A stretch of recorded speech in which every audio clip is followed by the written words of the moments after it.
Yeah. There we go. Okay.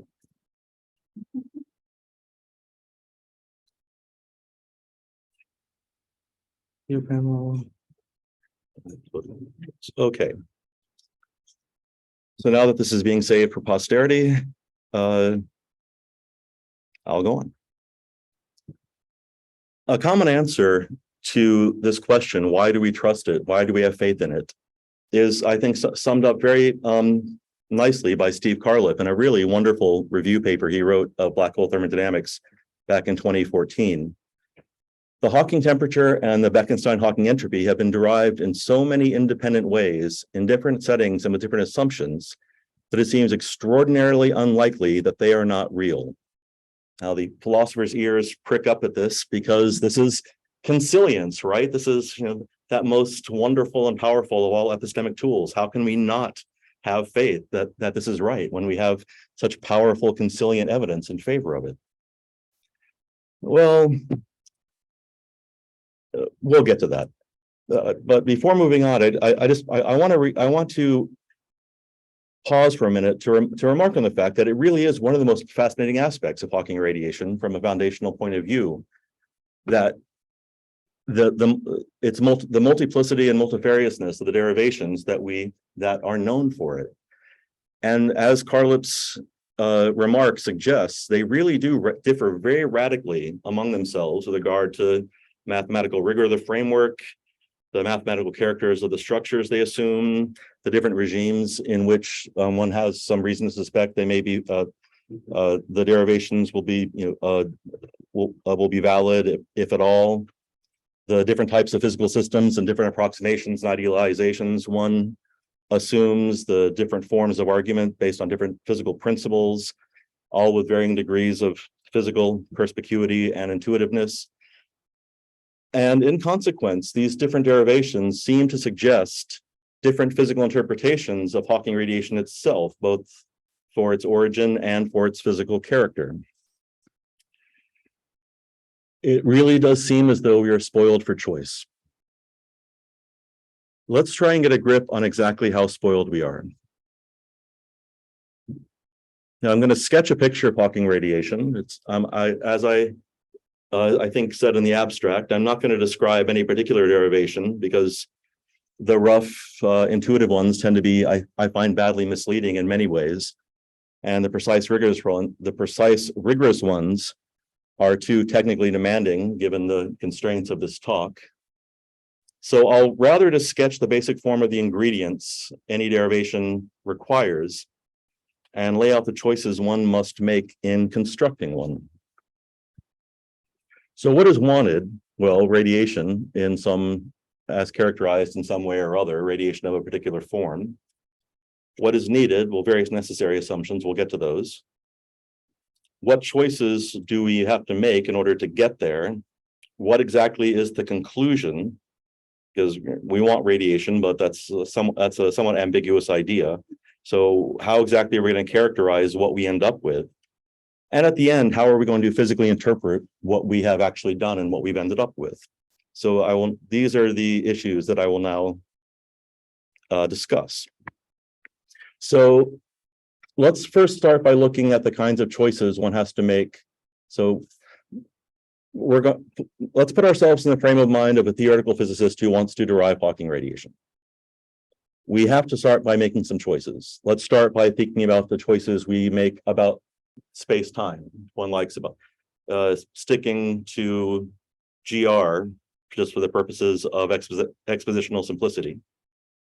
One has to make a choice about the shape and the character of the space-time itself. One can either choose an exact solution. There are many exact black hole and cosmological space-time solutions to choose from, or one can give a more abstract characterization of the space-time. One can choose a type of horizon. One can choose whether one is going to treat the space-time as kind of a dynamic, or the phenomena in the space-time as dynamic or eternal. One has to make some choices about the topology of the space-time, in particular, if there's a black hole, about the form of the domain of outer communication. But there are other topological choices in general one has to make. One generally imposes some form of symmetry, even if one doesn't assume, that things are eternal, i.e. static or stationary. One has to make choices about other kinds of asymptotic structure, whether we're in an asymptotically flat space-time and an asymptotically strongly predictable space-time, what kinds of symmetry groups there are at infinity, how we should think of the interplay between the asymptotic symmetries and whatever matter fluxes there may be, and so on. We have to decide whether the derivation is going to take place in a local region of space-time or globally in the entirety of space-time. And we have to decide whether we're going to be paying attention to the near horizon region or the asymptotic region in either case. I'm pretty sure I have not exhausted all the possible choices, but that gives you a good flavor for how one gets started. The assumptions that one has to make, and this I think applies to all the derivations that I know of. One has to assume some form of cosmic censorship, something like either future null infinity is complete, or that if there's an event horizon, it's non-singular. One has to make various topological assumptions, such as topological censorship. One has to assume What some. is that, Erik? What does topological censorship mean? Topological censorship is basically the idea that any kind of topological complexity of a certain kind that would complicate the calculations are all segregated entirely behind the event horizon.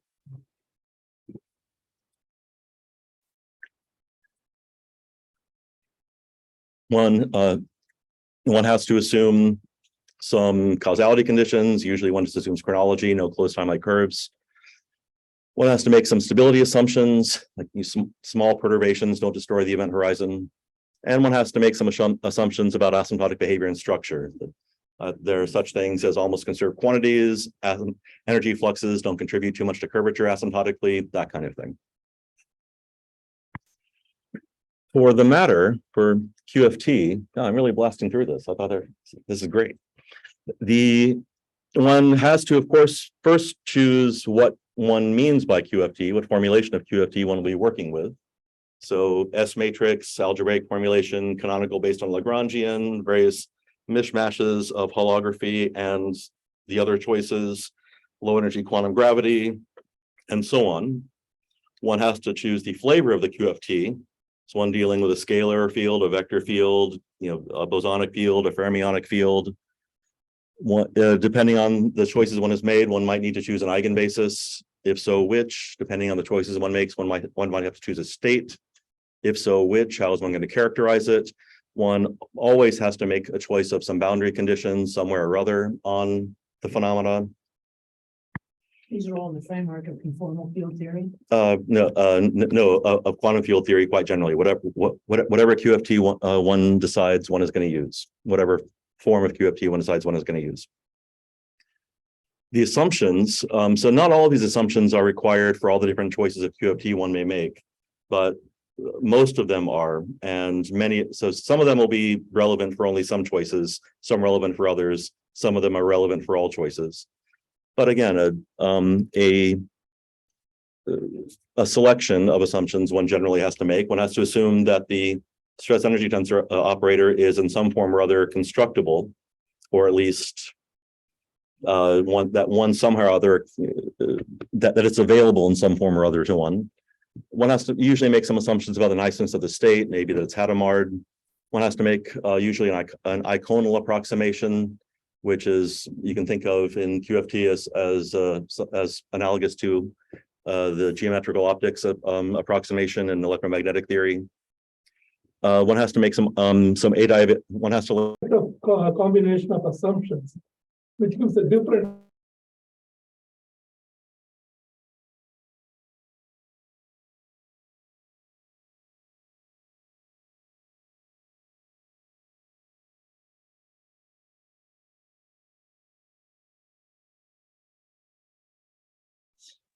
Okay, thank you.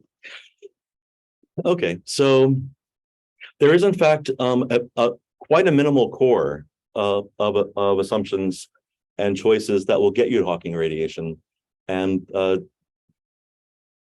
so yeah, so if I don't remember to discuss your question when I get to that, please remind me. So I was my Please. So you mentioned that even the diameter space-time scenario, those that are still globally accessible, Mhm. there's a notion of Hawking radiation, but presumably you're not going to be able to associate a temperature because it's not going to be black body and it's not going to be. But what is the issue with defining similar radiation when it comes to collapse scenarios like an scenario? Can you do it where at the end you still have a black hole? But if you go to, let's say, one of the other dust models, you have anything like it as well. Mhm. So what exactly, where does it break down, where radiation products? So in fact, I am pretty sure, well, let's see. So I will, so the reason why Hawking radiation breaks down for these naked singularity models like Oppenheimer-Snyder or Oppenheimer-Snyder, when it results something like Oppenheimer-Snyder that results in a naked singularity, is essentially because of pathologies in future null infinity. You no longer have the appropriate relation between future null infinity and past null infinity. That is required to in the first place to ensure that any radiation reaches future null infinity at all, and second, that there is the appropriate relation between the outgoing modes at null infinity and the ingoing modes from past null infinity that guarantees the thermality of the spectrum. But also mentioning somewhere earlier that you could use, say, trapping horizons or time horizons in this sort of, the derivations that use that as well. Mhm. And we do have a notion of a trapping horizon that is Mhm. well defined before singularity information type.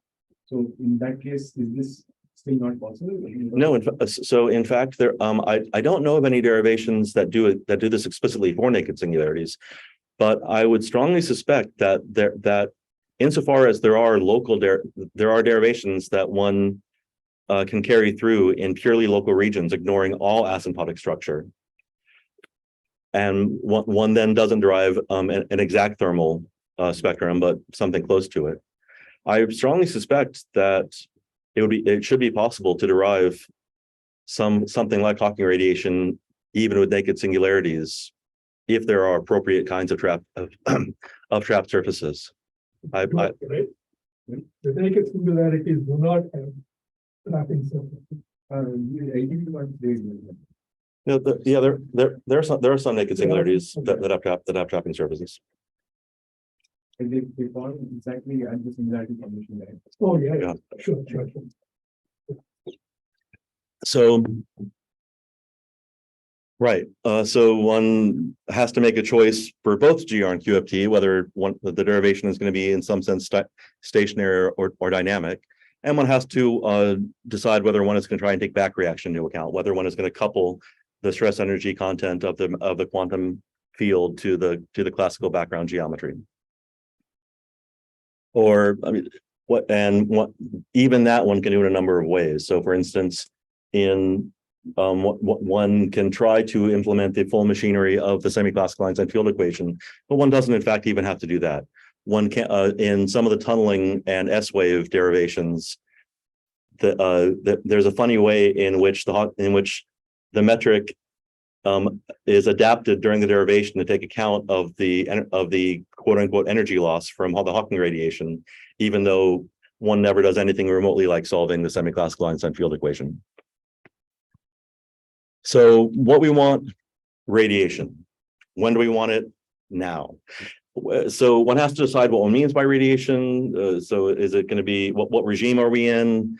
One has to make some choices about what energetic, spatiotemporal, local, and global regimes one is going to use to characterize this phenomenon in. One then also has to decide what exactly it is that one is going to use as criteria for the presence of the appropriate form of radiation.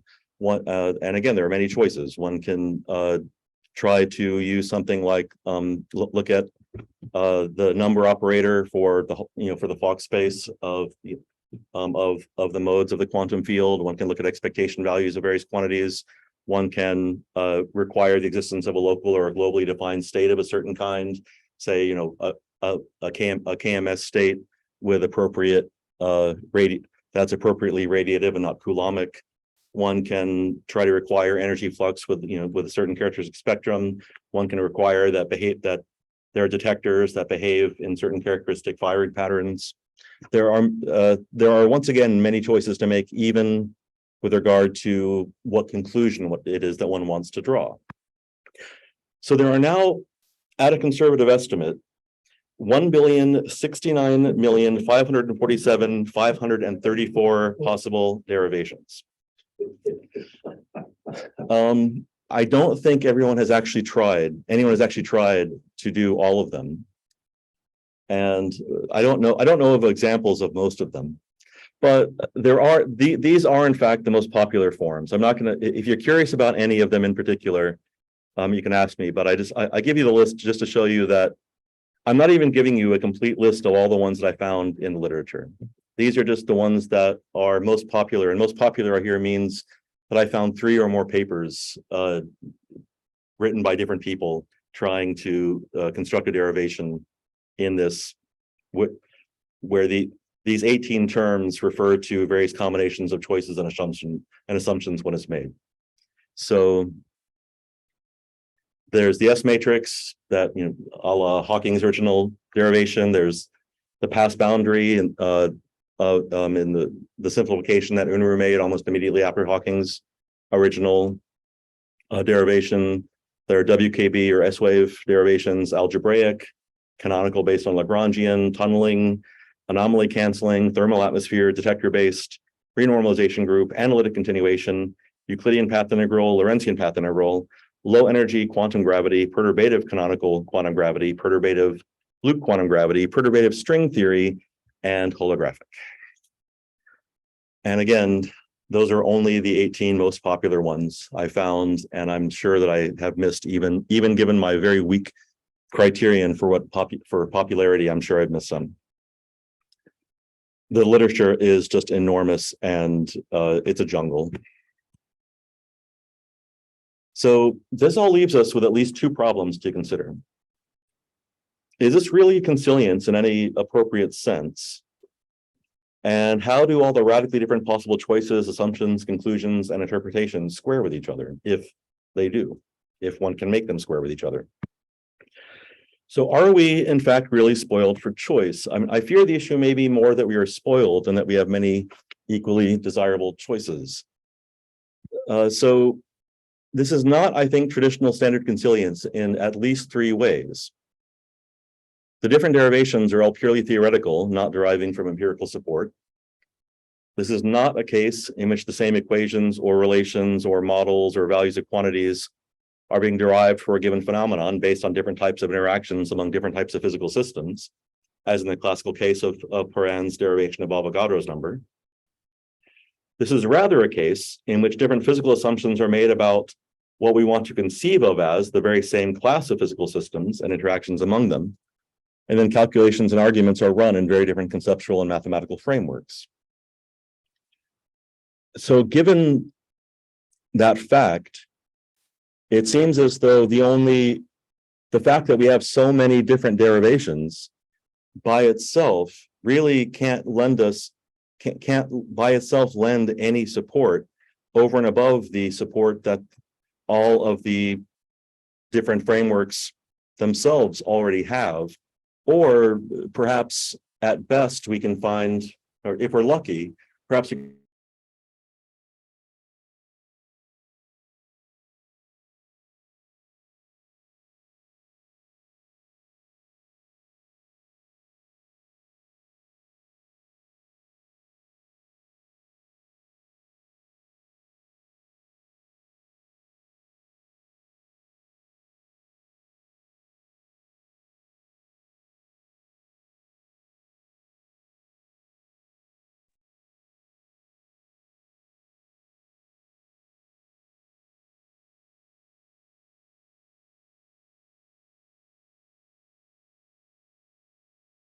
Erik, you're still muted. You're muted, so we can't hear you. is that better? Yes, perfect. Thank you. So in the historical sciences, consilience is sometimes characterized as convergence of results derived by independent methods or arguments. But I don't think that really suffices in physics, even in fields like astrophysics and cosmology, which do have a lot in common with regard to their evidential structure with overtly historical sciences like evolutionary biology and archaeology. Because in physics, I think, even in astrophysics and cosmology, well, if we really want to have consilience, I think that the methods and arguments that converge on the same results must be based on streams of empirical evidence derived from dynamically independent processes, where presumably, and especially in the case of Hawking radiation, characterizing dynamical independence is going to be highly non-trivial, since all we have is a theoretical grip on the purported phenomenon in the first place. And I mean, I don't think that we can, I don't think that invoking consilience in the context, how consilience is to be understood in the context of historical sciences is going to help us here. And for similar reasons, I don't think that we can really view this as a form of Wimsattian robustness. So, is there a way to try to find inner peace in the face of this hot mess of theory? Well, let's try the tack that I suggested earlier, looking for a common chord. And I'll make a rather flat-footed, simple-minded remark to start with. If A and B implies H, and not A and C implies H, if both of those are true statements, then there are only three possibilities. H is a tautology, B and C are both false, or actually one of A and B and not A and C is true. And none in this context are appealing, because H here is Hawking radiation.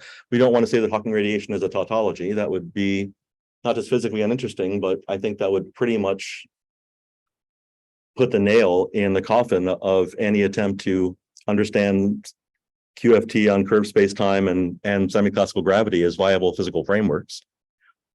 If B and C are both false, then that essentially means, in this case, that all the assumptions and choices one can possibly make in this context are all wrong.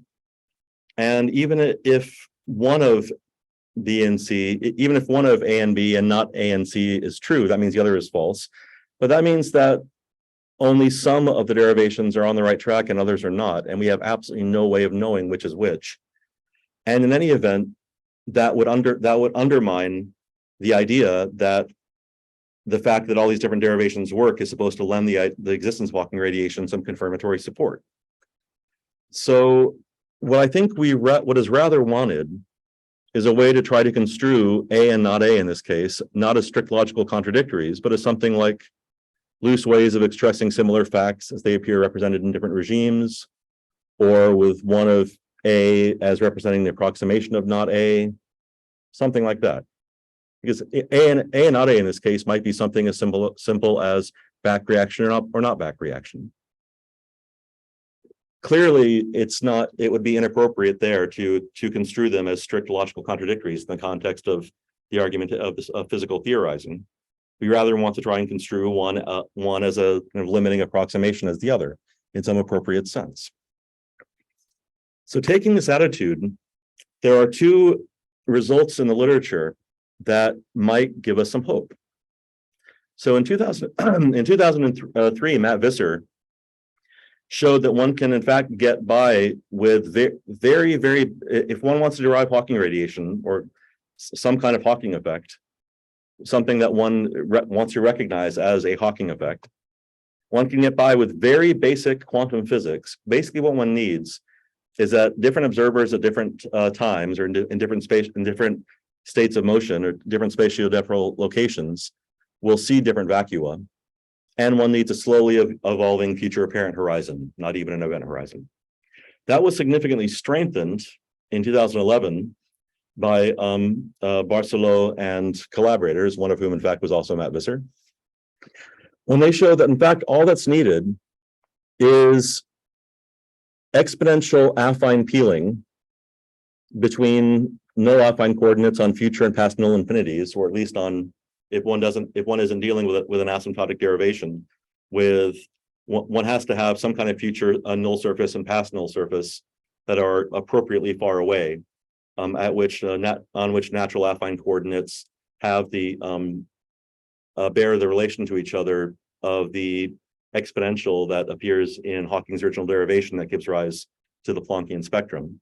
It's essentially if you think about Hawking's original derivation, it's the exponential that appears in the modes as viewed by a static observer, as opposed to a mode viewed by an inertial observer. And one needs an adiabaticity condition, something like the width of generic wave packets wherever one is trying to detect them or measure them or characterize them in the future has to be much smaller than the frequencies at the peak of the Planck spectrum. With just those two ingredients, one can get something like a Hawking effect. One doesn't even need a horizon. One point one there. Is this does it also work for ADS, asymptotically ADS based on? It does. And there, of course, the one has to be careful. This wasn't shown in Barcelo's paper, in Barcelo et al.'s paper. And in fact, so when I first read this, I asked myself this exact same question. I couldn't find a discussion in the literature, so I just worked it out myself. And it's not that hard to do. You have to be a little careful. Obviously now, since you have a time-like asymptotic boundary, you're not talking about null affine coordinates. You rather have to use time-like affine coordinates, and you have to be a little careful about what you mean by the exponential relation. But it actually still does work out, which is quite remarkable. Erik, Mhm. point two. Mhm. I would have thought if your wave packet is extremely narrow, Mhm. that will automatically generate a broad spectrum of frequencies well beyond Planck. Mhm. So it kind of goes against my intuition. So when I say at the peak of the Planck spectrum, I don't mean Planck scale.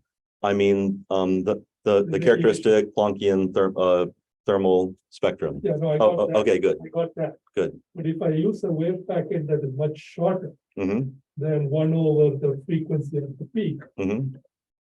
it will correspond to a spectrum Mhm. that will be much broader than the Planck spectrum. Oh, yeah, that's true. So It's uncertain the relation of waves. Mhm. And so, yeah, it seems to be going the wrong way in my head. no, that's a nice point, and they do discuss this in the paper. That they explicitly say that with these ingredients you won't get an exact Planck spectrum. You get a Planck spectrum that's spread out by gray body factor, but it'll be close. It will still be close enough to count as effectively defining a temperature. So Seems wrong. so Much smaller, I would much smaller would Mhm. be, the spectrum would be much broader than Mhm. Planck. Not just a small gray body connection. Mhm. Well, then we talk we about should it. we should absolutely talk about this because they discussed this point, as I say in the paper, and I was satisfied. But what you're saying actually now that you're saying it actually does sound right. So now I am worried about this. So we should absolutely talk about this. All right, where was I? Okay. So we don't even need a horizon. All we need, putting Ramesh's I think very reasonable qualm aside for the moment. Let's assume they are right for the moment, for the sake of argument. Then all we need is any adiabatic processor structure that gets the peeling right, is assured of the result, and this will follow just from the geometry of the space-time. So the upshot seems to be that the many different kinds of derivations using all these many different kinds of methods all really just gild the lily in different ways. There's a lot of fancy bells and whistles that are being attached to the very same basic wheel that's doing all the work. And in light of that, I think it would be astonishing if all these derivations didn't derive Hawking radiation, but that for no reason having to do with anything like empirical entrenchment of the effect. And if this is right, then the fact that there are all these enormous number of derivations doesn't really give can't really give confirmatory support anyway. And if you look in detail at all the derivations, all the different kinds of derivations I listed, all 18, I actually have not looked in detail at all 18. I've looked in detail at maybe 10 of them, 12. The flat-footed derivations rely essentially on the same machinery as Hawking's original one, and there the Visser and the Barcelo et al. Assumptions are one can show very clearly where they're made, where they're relied upon in the derivations. And the fancier ones, where it's not so clear that something like the Visser and Barstow et al. Assumptions are being made, they are all those frameworks were developed specifically to recover BHT in the first place.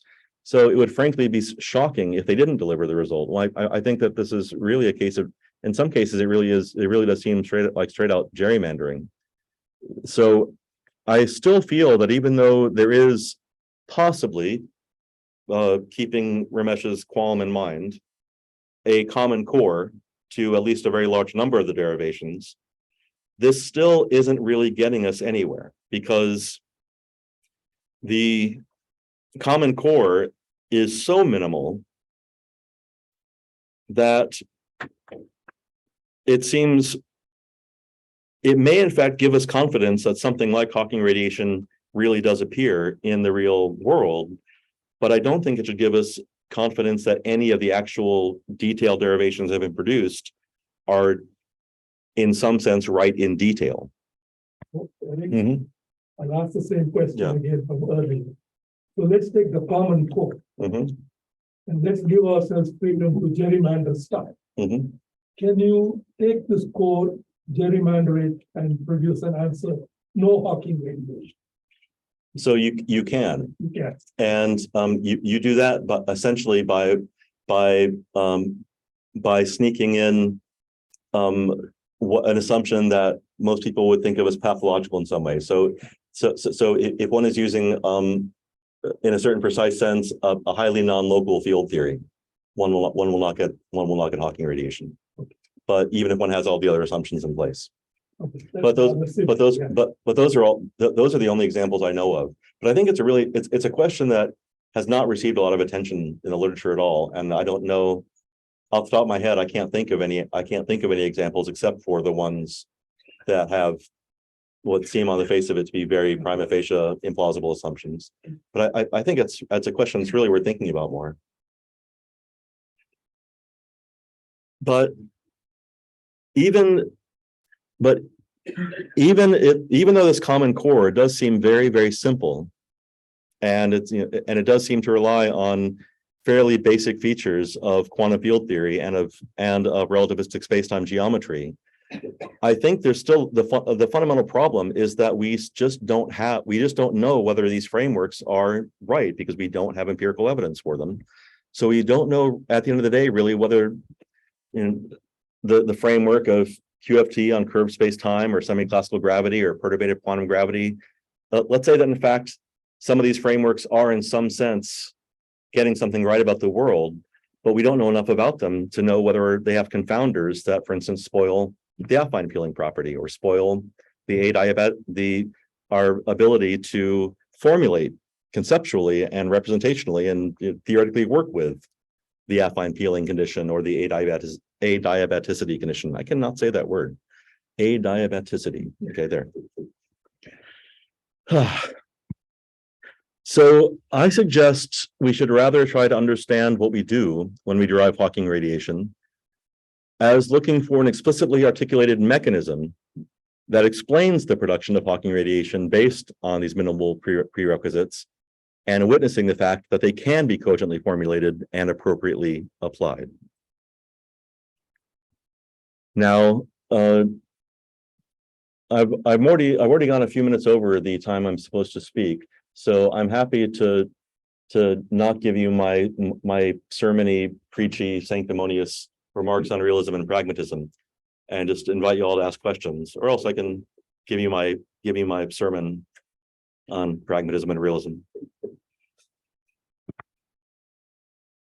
Let's go. I have a question throughout, so if you want to continue, feel free to, but it's, I think it was already also. Somebody online asked a question. I told them I couldn't see, so I told them to speak up. If anyone online has questions, please just speak up, because, or well, let me turn on the video panel so I can see again. Erik, is there There. is there one of these 25 ways that 1,669,000,000. Is there one that is particularly transparent as to what it's assuming? So Mhm. that we can, Mhm. instead of trying to look at the million combinatorics, we could say, here's one that exposes more clearly than others, Mhm. whether they violate Mhm. the conditions of There- functional infinity, for example. There are. So the absolutely the cleanest, most rigorous, most precise ones, not necessarily the most physically perspicuous, but the ones that are most precise and really allow you to articulate with real mathematical rigor what all the assumptions and choices are probably the ones in the framework of algebraic quantum field theory. They are mathematically rigorous. They are conceptually clear, but they're not. But there's always trade-offs here. They're so clean and rigorous that what one has to do in order to make them mathematically rigorous, one always ends up paying the cost in physical clarity. It's the mathematics is clear. As I say, the assumptions are clear, and even most of the assumptions mean physically are clear, but the steps of the derivation aren't always very clear. And what ends up with generically is the proof of the existence of, say, a KMS state of a certain kind, and that it's not always clear really what that means physically, especially in these abstract algebraic frameworks. So there's always trade-offs. The one other kinds of derivations where I think things are not quite as rigorous and clean and precise as the algebraic framework, but and where one does in fact have a gain of physical clarity in the derivation and in the picture of the mechanism itself that is suggested by the derivation is the tunneling mechanism. But the tunneling mechanism tunneling derivations raise their own problems about the meaning, what happens to the meaning of causal structure in the relativistic spacetime. So there are always trade-offs. Yeah, I guess it's sort of reminiscent to me in the sense that I feel like all the time when things are going to they think they're defined with a certain goal in mind. So it feels a little bit like people want there to be Hawking radiation. So these sorts of cooking up scenarios where there is Hawking radiation and when there isn't, they explain it away. Mhm.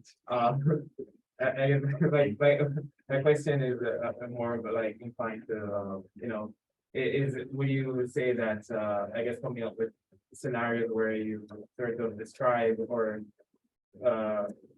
finding yourself in a scenario where you understand the sort of Hawking radiation very well, is that akin to coming up with a very good definition for black hole thermodynamics? So I think that's an excellent question, and I personally have a great deal of sympathy for the motivation for the question. So if people on Zoom couldn't hear, Dominic remarked that it may start to look as though people just want to find Hawking radiation and so are doing whatever it is they must do in order to construct their frameworks and theories and derivations to make sure they get the result they already want. And so does that fact color in some way how we should understand black hole thermodynamics more generally? And yeah, I completely agree. I think that it really does.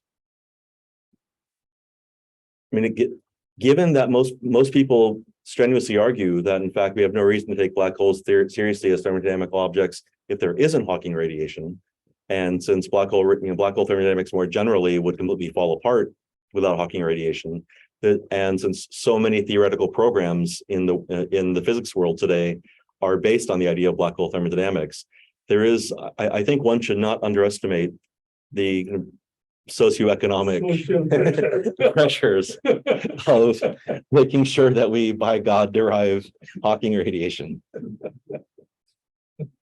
Ramesh? So, Erik, I remember you telling me a long time ago, that Hawking radiation is not the same as Unruh radiation. Mm-hmm. In the context of your talk today, Mm-hmm. where does Unruh radiation fit? Is it assuming the same common core, Mhm, or is it really a different piece? mhm. If you could amplify on that. So, okay, good. So there are in fact many of the same. There are in fact an enormous number of different ways of deriving Unruh radiation, and they mirror in many ways a lot of the choices and assumptions you have to make mirror in many ways most of the things that I had described for Hawking with regard to Hawking radiation. But I mean, if by Unruh radiation one means something that takes place in Minkowski spacetime, then that already shows you that the number of choices and assumptions you can and must make are already much more limited than with regard to Hawking radiation.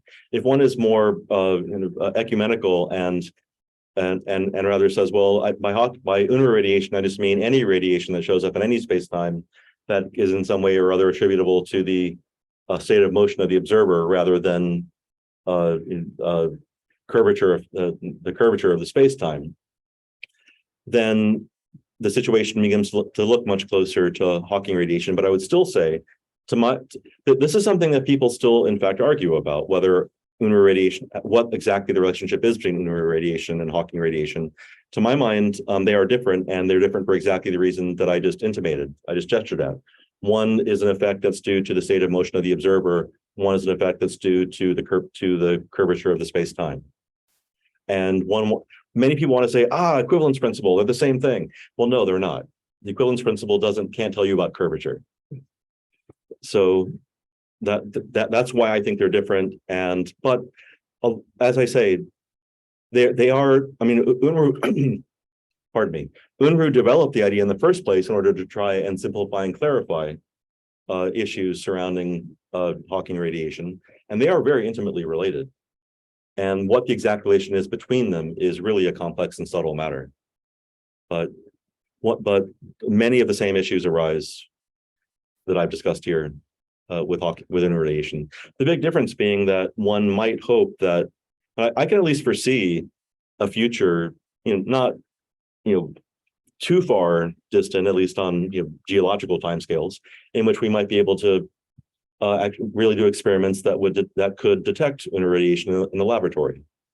And I just don't see that. Claim that they're already doing it, right? Well, if you're talking about the analog models, yeah, well, they claim well, the analog models, they actually claim they're seeing Hawking radiation, not just Unruh radiation. But that's another huge can of worms. I personally don't think the analog models can be used as evidence for the existence of real astrophysical or just purely theoretically characterized gravitational Hawking and Unruh radiation.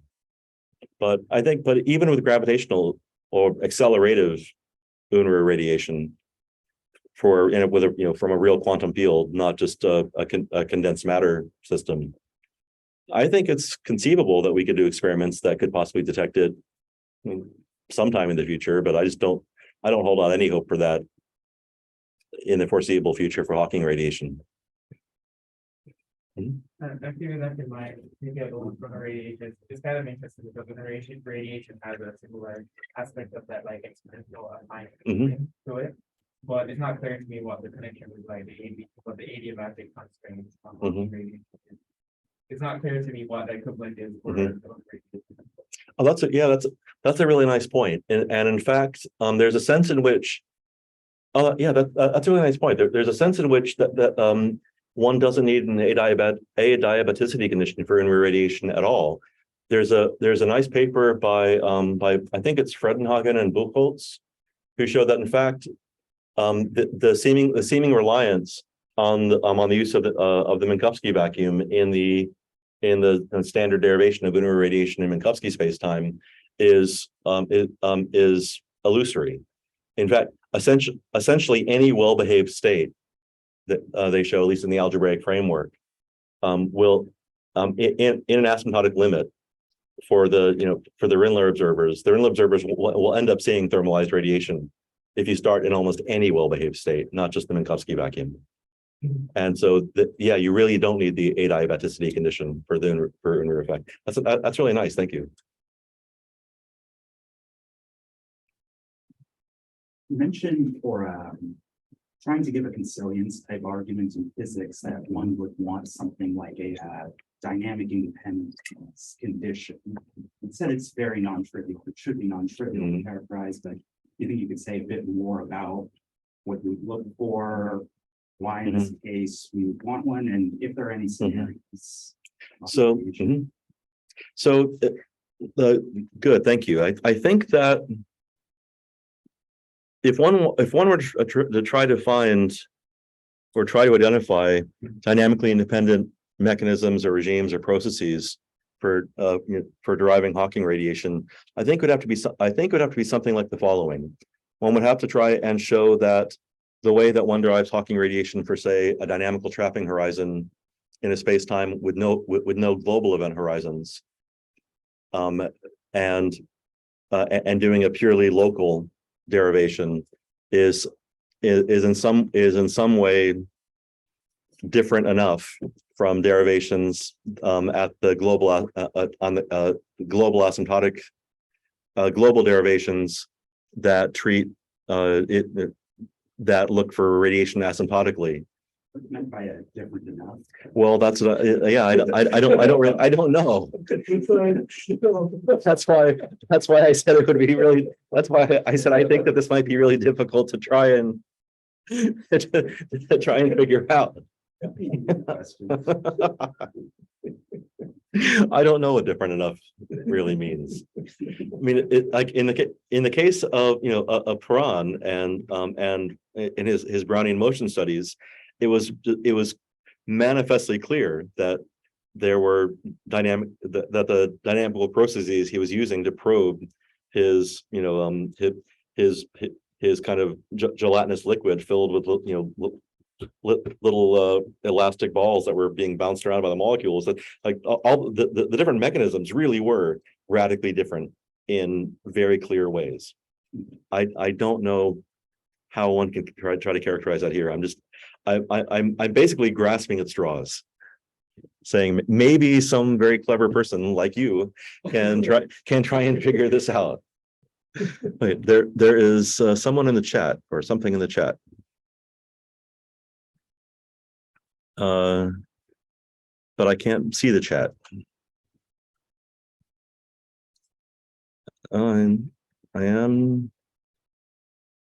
Is someone else on Zoom? No, it's just Jeremy saying that he's sorry he had to leave, and thank you for a great talk.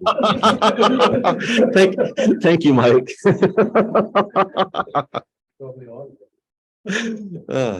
Erik, is there another situation in theoretical physics that comes to mind where there are an analogously large number of ways of deriving something, and that we could use as a model for this? I mean, certainly in electrodynamics famously, or mechanics, have many different formulations, and you can come to Newtonian mechanics or Maxwellian electrodynamics in dozens of different ways, the books on the different formulations of them that make different assumptions.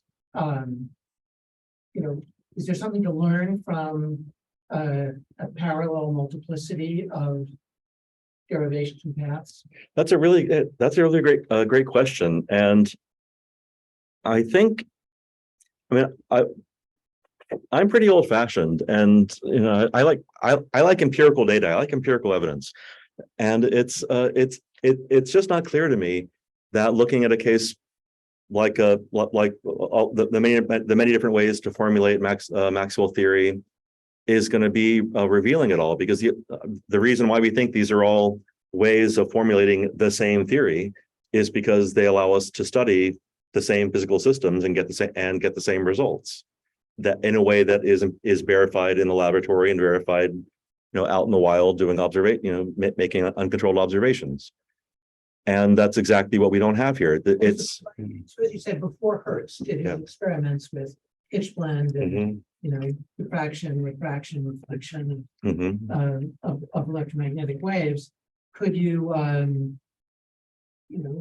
was there stronger evidence for Maxwellian waves because there were different formulations of it? Or?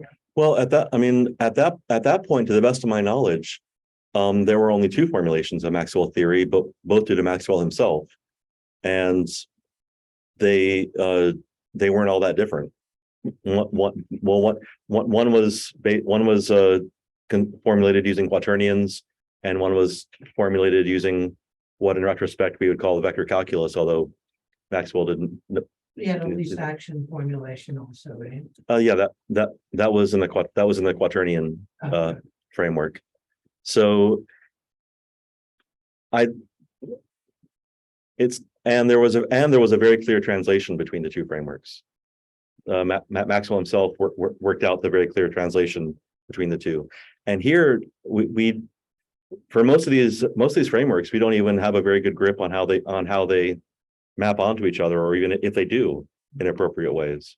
So yeah, I think it's a great idea to try and look at historical cases that at least started out similarly, but I'm not sure that in the end, I can't think of any off the top of my head where they were in a situation where there were so many different frameworks that they didn't have a good grip on how they related to each other, as we are in this case. Okay, well, I think that's it. Thank you. Mhm. Okay.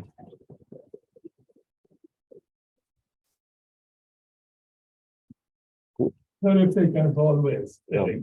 Thank you, Ramesh. Absolutely. Water and